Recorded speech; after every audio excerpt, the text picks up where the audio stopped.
Bien sûr, de crypto, les infos crypto pour ceux qui n'ont pas le temps. L'encéphalogramme plat du BTC réanimation coma, dans quel sens ça va partir les gars? Normalement c'est assez imminent, ça fait tellement longtemps qu'on est en train de latéraliser, qu'il n'y a pas beaucoup de volatilité en général. C'est signe d'un gros pump, mais alors à quel moment ça va arriver? On ne sait pas trop, on va essayer de s'appuyer sur certains indicateurs. On va parler de pas mal de choses aujourd'hui, on va surtout parler aussi de l'inflation et mon top, j'aurais besoin de votre avis puisqu'il est quasiment prêt, mais je me suis dit qu'il y a une place que je la laisserai pour la communauté, faudra me le mettre en commentaire. Du côté du BTC en tout cas, on est à 19 130 $, on est à 0%, pareil du côté d'Ethereum, on est juste à 1300 $, le reste de l'enveloppe est complètement stable, on ne se passe pas grand chose, on a quand même Shiba qui perd un petit 1%, mais rien de bien méchant, on a Léo qui prend 1,7%, et le plus chaud, mais c'est pas non plus délirant, c'est Ethereum classique qui pousse 4,1%, il avait pas mal performé ces derniers temps, et on va jusqu'au top 30 aujourd'hui, puisque QNT nous perd 6%, c'était une des cryptos en forme ces derniers temps. Les gars, quand on va sur les grosses time frames, je voulais vous montrer évidemment le daily, il se passe pas grand chose, hein. Vous voyez on latéralise depuis un moment, depuis qu'on a eu ce petit pump qui était aux alentours du 17 octobre, ou alors ces fake pump avec ces mèches sur la période des derniers chiffres de l'inflation, il se passe vraiment pas grand chose, hein. C'est de la latéralisation pure.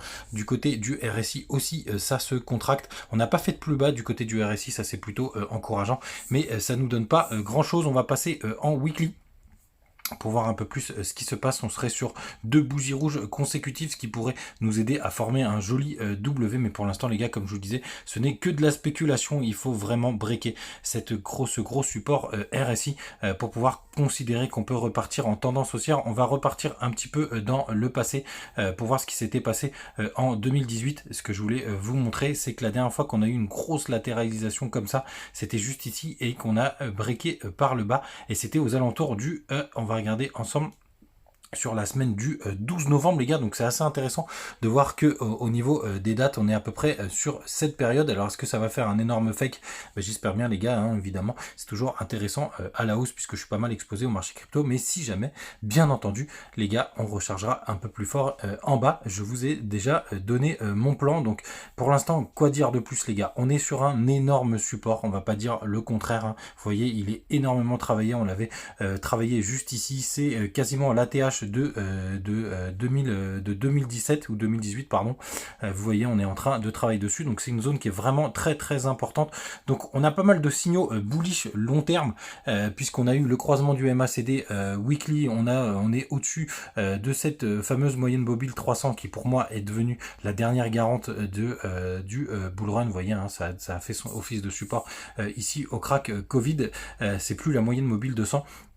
Elle est d'ailleurs à l'heure actuelle, au moment où on parle, elle est aux alentours des 18 000 $, juste un petit peu en dessous. Mais ce qui est sûr les gars, c'est qu'on est sur une période un peu compliquée, et je vous l'avais déjà dit dans une vidéo, le BTC n'a jamais connu de crash boursier, n'a jamais connu de récession, hein, depuis sa création en 2009, c'était juste après les subprimes, donc il n'a jamais vu le BTC crasher après, à part pendant le Covid, donc on ne sait pas vraiment comment il réagit sur un marché dégradé comme ça. Évidemment, on essaye de regarder quelques indicateurs pour essayer d'anticiper les tendances. On va du côté de Coin Analyse.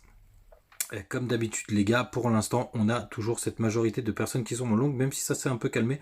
On est aujourd'hui à 65%, néanmoins ça achète pas du tout sur le spot, hein. Vous voyez ça achète de moins en moins sur le spot, donc ça c'est assez important. Ce qui est sûr c'est qu'on a notamment la clôture CME qui est à 19 195 $, donc au moment où j'enregistre on a encore un petit peu de marge puisqu'on est à 19 129, donc ça peut être intéressant pour ceux qui aiment bien le trader. Demain le max par contre est à 18 750 $, donc ça c'est pas très encourageant, mais les gars ces derniers temps, et vous voyez c'est pire le 25 octobre, c'est 18 000 $ les gars, donc là pour l'instant cet indicateur il est en train plutôt de nous donner une tendance baissière. On va regarder au 18 octobre, il est toujours 19 000 $, donc est-ce qu'on aurait un petit crack ce mardi?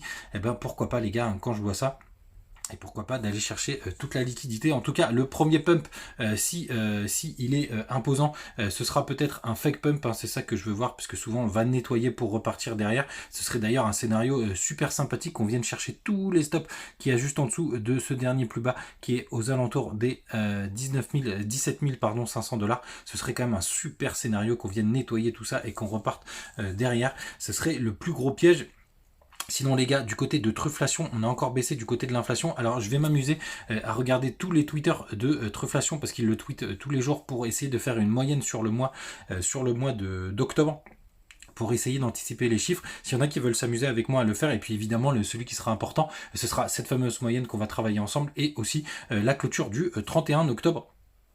Donc les gars, vraiment surtout, n'hésitez pas à faire ce travail avec moi. On descend un petit peu plus sur les petits time frames. Et là, vous voyez juste ici cette petite, cette forme, en tout cas graphique, j'aime pas du tout. Hein, quand ça fait une espèce de petit arc de sec comme ça, on voit que c'est souvent des petites pertes de puissance. Ça peut déclencher des Bart derrière, des Bart Simpson. Donc vous voyez là les cheveux de Bart Simpson et d'aller chercher un peu plus bas. Donc pour l'instant les gars, au vu de ce que nous annoncent notamment les chiffres des Max Payne Price, je serais plutôt baissier sur ces débuts de semaine, même si je pense qu'on va aller rechercher les 19 200 dollars pour aller chercher justement cette clôture du gap CME. Les gars, on recherche toujours nos derniers personnes pour pouvoir nous rejoindre sur la compétition de trading. N'hésitez pas à venir nous rejoindre, ou en tout cas, même si vous voulez pas le faire, n'hésitez pas à venir partager vos trades. Vous voyez, là j'en ai un très beau à plus 122% de un de nos petits camarades. Et comme d'hab, n'hésitez pas à venir récupérer plein de bonus sur BitGet. Passez un très très bon dimanche. On se retrouve demain matin et on verra si on a clôturé le gap. On verra si on est proche du Max Payne Price. Bref, ça reste quand même intéressant, même si le BTC est quand même assez pénible. Salut.